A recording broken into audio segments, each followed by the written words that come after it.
pour celles qui ne me connaissent pas, je suis Sandrine Delégrace, votre conseillère en bien-être chez l'homme et la femme.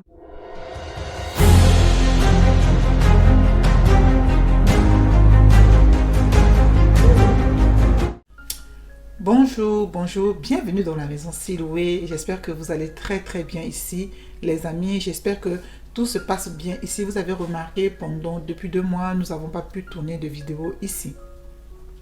Nous sommes en train de préparer l'émission Wango Tibet que vous avez vu tourner ici sur les chaînes, que nous invitons les coachs, les conseillères comme moi, venir sur cette chaîne pour vous donner des conseils, des stratégies, des choses qui peuvent vous accompagner dans la vie quotidienne.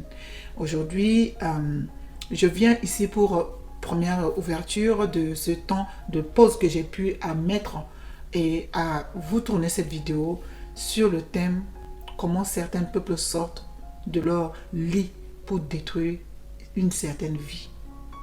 Et le thème aujourd'hui, nous parlons de Maman Blanche Tounassi qui nous a tragiquement quittés il y a de cela déjà presque 1 mois, ou 1 mois déjà.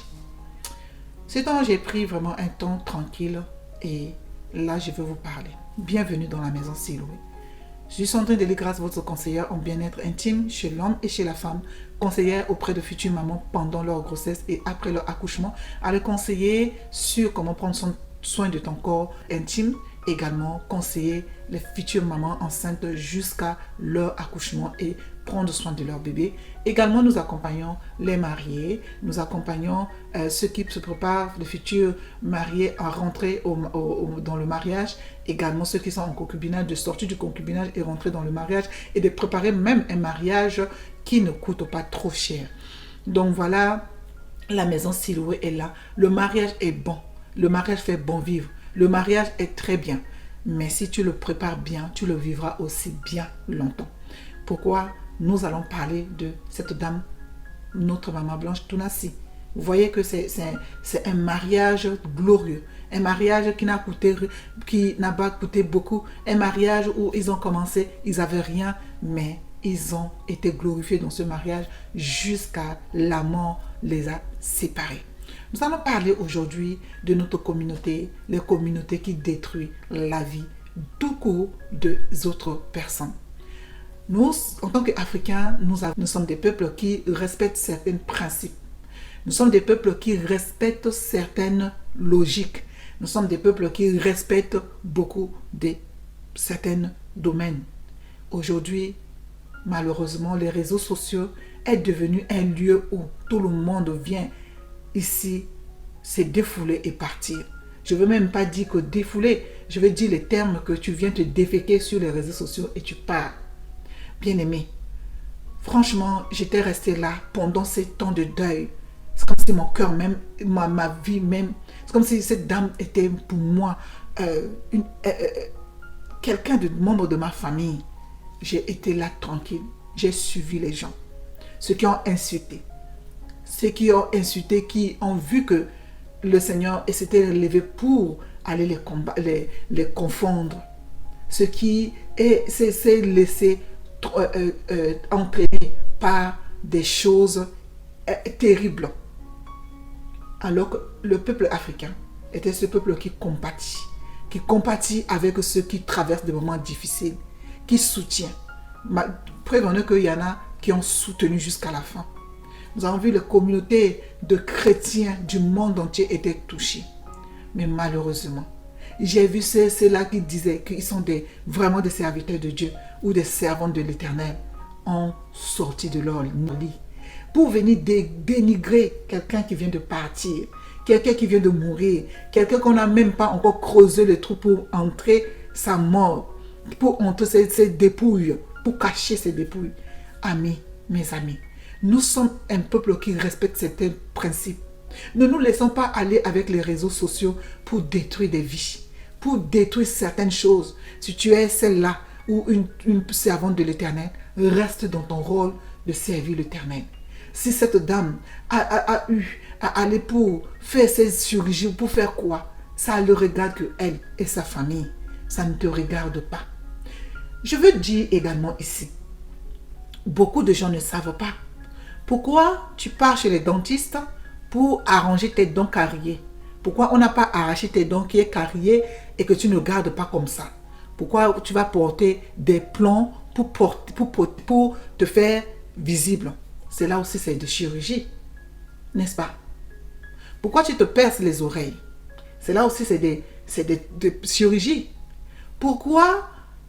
Il y a beaucoup de choses que nous faisons dans la vie et que, comme nous ne sommes pas connus, nous, on ne peut même pas dire certaines choses.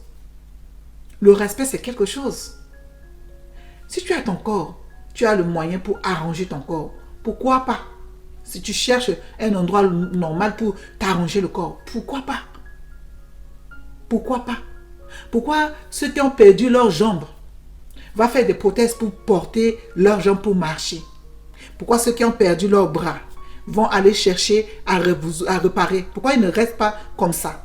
Il y en a qui sont nés handicapés de bras. On va le faire des chirurgies pour avoir.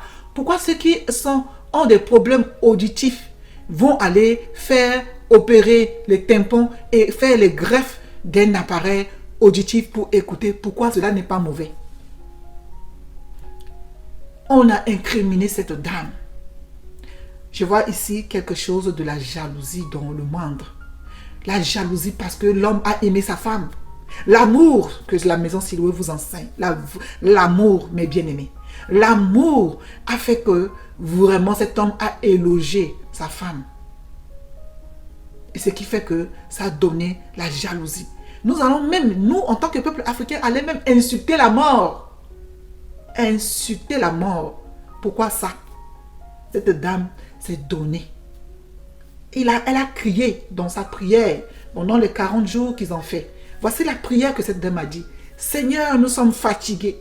Seigneur, les peuples sont fatigués. Tes peuples, tes enfants sont fatigués. Nous nous attendons à toi. Nous voulons que le Congo, l'Afrique soit délivrée. Nous voulons sortir. Peuple africain veut sortir. Nos filles veulent avoir la paix. Il y a eu tellement de morts. Seigneur, nous avons besoin de toi. Seigneur, nous avons... La prière de cette dame a percé le royaume de l'Éternel. Sa prière a monté vers l'Éternel. Les signes forts qu'elle s'est jetée dans la pluie avec son époux. Dieu a vu cela. Comme tu as crié que nous avons souffert, qu'est-ce que tu veux donner en contrepartie pour sauver ce peuple? Pour sauver ce peuple.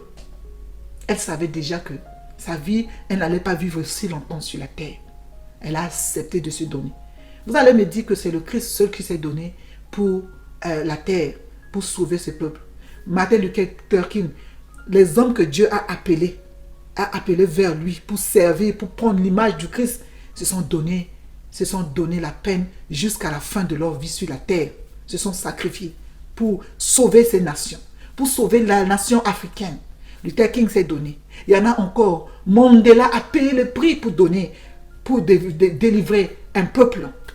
Il a payé ce prix en prison pour sauver la vie d'un peuple. Il n'a pas voulu se venger. Il y a beaucoup de peuples, il y a certains hommes qui ont cru à Dieu pour la délivrance de certaines nations. Pour la délivrance de certaines nations. Bien-aimés, on a vu beaucoup de gens se donner pour certaines choses. Cette dame a accepté de donner sa vie. Vous allez dire que c'est des petites interventions chirurgicales qu'elle est partie. Vous allez dire que comme elle est partie faire les BBL, BBL, bien aimé, si elle est partie faire le BBL, c'est son problème. C'est son problème avec son Dieu. Si le Seigneur a programmé que sa vie était ainsi, elle n'a pas négocié sa vie. Elle pouvait négocier. Son mari a donné des témoignages que cette dame a pressenti déjà qu'elle n'allait pas vivre longtemps. Mais elle n'a pas demandé à Dieu que je veux vivre longtemps.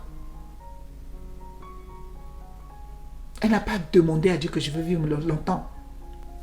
Pourquoi ces choses, cette turbulence sur la terre? Arrêtons. Si c'est dire que nous sommes en train de nous battre pour sortir notre pays de la pauvreté, si seulement que nous disons que nous sommes en train de nous battre pour construire des campus et des hôpitaux, si seulement que je viens sur les réseaux sociaux, je dis que voilà, je fais demande de fonds pour construire des hôpitaux, pour bâtir, pour être unis. Nous levons comme un seul peuple pour bâtir. Or, nous sommes en train de tendre la main. Nous sommes en train de tendre la main. Nous sommes en train de tendre encore la main, mais nous venons sur les réseaux sociaux pour insulter ceux qui se battent pour certaines nations. Nous sommes là sur les réseaux sociaux pour chercher à nuire à la vie des autres. On dit qu'il y a la sorcellerie en Afrique. Mais tournons cette sorcellerie en Afrique pour bâtir des villes comme Dubaï. Retournons cette sorcellerie en Afrique pour sauver les Africains. Retournons cette sorcellerie en Afrique pour faire bâtir des immeubles, bâtir des avions, de créer aussi des machines pour aller dans l'espace. Chercher également comme ceux qui sont en train de chercher. Pourquoi nous cherchons la vie des autres, bien-aimés? Pourquoi nous cherchons la vie des autres sur les réseaux sociaux là? Les réseaux sociaux, il y en a qui ont créé les réseaux sociaux pour développer certaines choses, certaines intelligences, certaines visions. Aujourd'hui, à cause des réseaux sociaux, toi et moi, on peut se causer. Aujourd'hui, à cause de la technologie, on peut aller dans le Zoom, se parler. Il y en a qui créent des choses, nous créons la haine. Il y en a qui créent des choses, nous détruisons la vie. Il y en a qui veulent révolutionner, avoir une vie longue, nous cherchons des querelles pour la vie courte. Est-ce que cela est normal? Blanche Tunasi est l'incarnation de celle des apôtres ou des femmes qui sont venues dans le monde pour donner certaines choses et après partir. Elles n'ont pas un désintérêt à chercher, à trouver. Elle a manifesté beaucoup de signes qu'elle savait qu'elle allait partir. En offrant des motos neuves à ses employés, en changeant son bureau. Quand vous entendez ça là, cela ne peut pas vous faire taire. Cela ne peut pas vous faire arrêter court.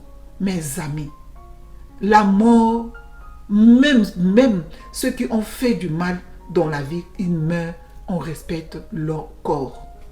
Mais nous, les communautés africaines, nous sommes les premiers à nous jeter dans tous les sens pour détruire une vie, pour briser une personne qui vient de perdre sa femme, qui est attachée beaucoup à cette femme. C'est un serviteur de Dieu, mais il vit dans la chair. Il est encore dans la chair. Le Christ, quand il était encore dans la chair, il a pleuré son frère Lazare, son ami Lazare qui était décédé. David, en tant que serviteur de Dieu, quand il avait perdu son premier fils, le fils qu'il a eu, parce qu'il a fait des bêtises, David a pleuré longtemps devant l'Éternel dans la poussière quand son fils était mort. Il s'est levé. David s'est levé. Quand il a perdu son fils Absalom, bon, j'ai dit premier fils qu'il a eu avec Bathsheba. Quand il a perdu Absalom, son fils même qui cherchait à le tuer, il a pleuré l'âme de tout son corps. Même son ennemi qui est Saül qui le combattait, il en a pleuré. Et il a enterré Saül avec dignité. J'ai dit, mes frères, ayons un peu de peur pour la mort. Ayez un peu de respect pour ceux qui sont partis. En Europe, on voit là, quelqu'un décède. Les tombeaux ici sont nettoyés tout le temps pour laisser également ceux-là qui ont vécu rester tranquilles et se reposer. C'est quoi le problème? Ceci a dit cela, ceci donne ces versions. Oh là là! Arrêtons. Cherchons nos vies et ceux de nos enfants. Et l'Éternel, le Dieu de l'espérance, nous bénira. Arrêtons. Nous ne sommes pas là pour tergiverser dans certaines vies où ça s'arrête court, où ça s'arrête long. Moi qui vous parle, j'ai connu le départ d'une personne tragique dans ma vie. Ça m'avait laissé des cicatrices jusqu'à ce que l'Éternel m'a donné la force de passer dessus. C'est quoi le problème? C'est quoi le respect que nous n'avons pas? L'Afrique est devenue bizarre. Nous avons un beau pays. Nous avons comment on appelle ça? Des principes. Les principes respectueux dans nos pays. Nous avons un principe là très important dans nos pays. Et nous ne voulons plus ces principes-là de se jeter à l'eau, de avoir la vue. La vue. La vue. Tu vois, tu as les yeux. Toi-même, tu as les yeux. Tu veux avoir la vue des autres. Qui va peut-être te rendre aveugle. Qui va maintenant te jeter de la pierre dessus. Amis, faisons attention à la vie. La vie est très précieuse. Ça tient qu'au bout de fil. Et c'est pourquoi nous devons être dans le calme. De chercher la face de Dieu. ton frère vient de perdre sa femme, compatissons avec lui. Même s'il est ton ennemi, je dis même s'il est ton ennemi, même ton pire ennemi, tu ne veux pas supporter, souhaiter la mort. Prévenons qu'on a vu que David, vous allez me dire qu'il n'y a que David qui peut faire ça. Il n'a même pas souhaité la mort de son ennemi qui est son propre fils. Il en a pleuré. Aujourd'hui, toi et moi, nous manquons même des personnes qui viennent de perdre leur vie, qui viennent de partir de la terre, qui viennent de mourir. On n'a même pas enterré encore. Nous manquons. Première annonce de cette mort sur le réseau, c'est comme si vous attendez. Hé, mes soeurs, la peur ne peut pas être dans nos cœurs. Laissons les réseaux sociaux là. Concentrons-nous. Si nous avons des enseignements à donner aux autres, donnons ces enseignements. Si nous avons des choses à donner aux autres, donnons. Arrêtons. Cessons d'insulter, de dire des choses qui n'ont pas de sens. Changeons nos manières. Lèvons-nous, marchons main dans la main et nous allons voir la gloire de Dieu dans notre vie. Voilà, aujourd'hui, je vous donne cette vidéo.